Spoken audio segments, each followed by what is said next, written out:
Olá pessoal, tudo bem?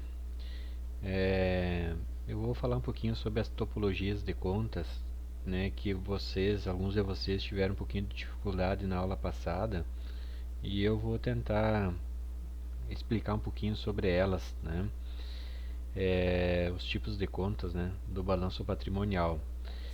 Então, contas, elas são denominações dadas aos elementos que compõem o patrimônio das entidades. Então, os elementos que se encontram dentro da estrutura patrimonial. Exemplo: empréstimos a pagar é uma conta contábil relativa a uma obrigação, passivo. Valores a receber, clientes a receber, são elementos patrimoniais que se referem a bens e direitos e que são também contas contábeis. Tem como finalidade representar o patrimônio de forma que o usuário da informação contábil compreenda a situação patrimonial. Então, tudo isso preconiza favorecer o próprio usuário da informação contábil para que ele compreenda as informações como elas estão organizadas nessa estrutura, independente de ter conhecimentos profundos de contabilidade.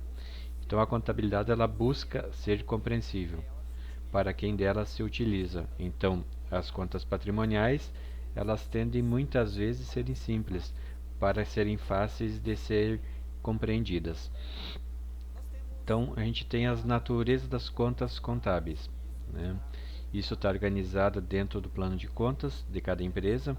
Temos as chamadas contas contábeis patrimoniais e contas contábeis de resultados.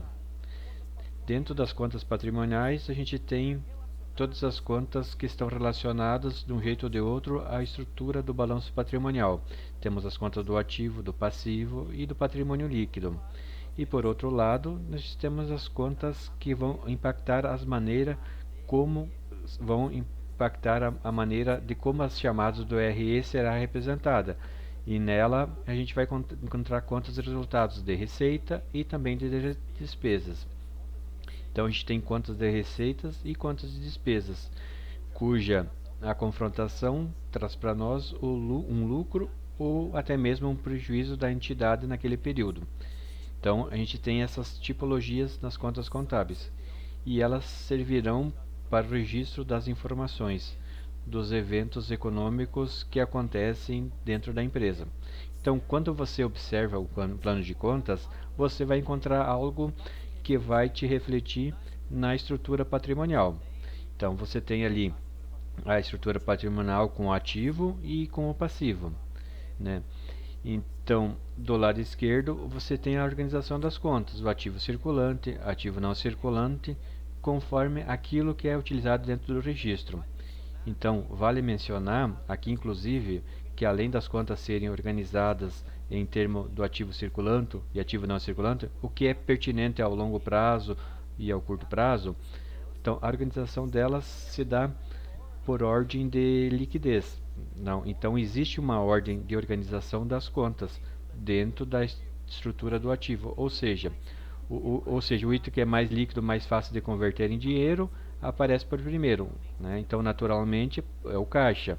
Na sequência, tem os valores em bancos, né, por exemplo, e depois as aplicações financeiras, né, com liquidez imediata. Mais difícil de converter em dinheiro, né, são os estoques que a empresa pode ter, e os itens que são mais difíceis de se converter, eles vão aparecer dentro do ativo não circulante, dentro dos subgrupos realizado ao longo prazo, investimentos, imobilizado, intangível e entre outras contas, né? Aliás, dentro dessas informações, a gente vai encontrar elementos que podem ser vendidos pela empresa, né, que são difíceis de vender. Exemplo, imagina uma máquina, a marca de uma empresa, né, que é um intangível. É, um, é uma, são os itens que são muito difíceis de se converter em dinheiro, né?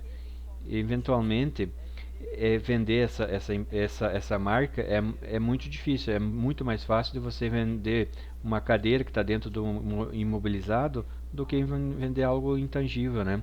Então, lembre-se que os elementos mais abaixo da demonstração contábil são mais difíceis de se converter em dinheiro, né? Então, por outro lado, no lado do passivo, a ordem das contas tratadas aqui na área do passivo circulante e não circulante, ficará por ordem de exigibilidade, ou seja, o reclamante que vai cobrar primeiro para que aquela dívida seja paga.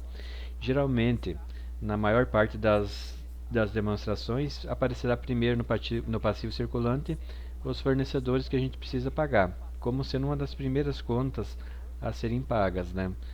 Contas bancárias, né, que são os reclamantes mais prioritários da empresa quanto à exigência daquele pagamento seja executado.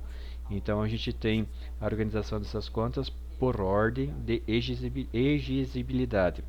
Então, aqui a gente pode entender que essas contas elas são trabalhadas dentro da estrutura patrimonial para expressar a informação contábil para o processo de tomada de decisão. Então, nós temos uma organização das contas para a gente ter clareza das contas que elas estão mais acessíveis, né?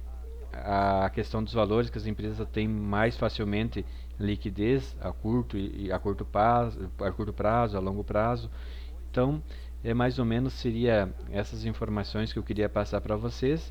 Espero que eu possa ter ajudado e obrigado por enquanto.